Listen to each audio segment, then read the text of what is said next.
लाडक्या बहिणी सुद्धा आता भाजपाच्या सभासद होणार आहेत का याची चर्चा सुरू झाली आहे। कारण असं लक्षच आता भाजपा प्रदेशाध्यक्ष चंद्रशेखर बावनकुळे यांनी कार्यकर्त्यांना दिलेलं आहे। एवढंच नाही तर शेतकरी योजना, आरोग्य योजना यांच्या लाभार्थ्यांनी सुद्धा सभासद करून घेण्याचं आवाहन बावनकुळेंनी केलेलं आहे। कोल्हापुरात आयोजित करण्यात आलेल्या संघटना पर्व कार्यशाळेतील बावनकुळे बोलत होते।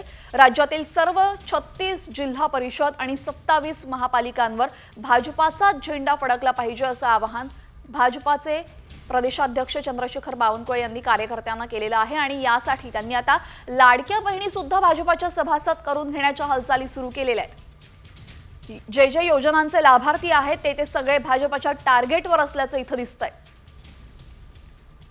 या संदर्भात अधिक माहितीसाठी आमचे प्रतिनिधी रणजित माजगावकर आपल्यासोबत जोडले गेलेले आहेत। आता लाडक्या बहिणी सुद्धा भाजपाच्या सभासद होणार असल्याची चर्चा सुरू झाली आहे। प्रदेशाध्यक्ष बावनकुळे यांनी तसे आदेश कार्यकर्त्यांना दिलेले आहेत। काय अधिकची माहिती आहे?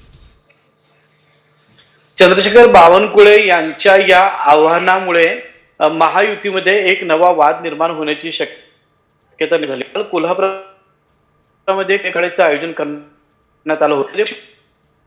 महाराष्ट्राचे आमदार ही बैठक होती, जे बाहेर काढण्यात आलं होतं।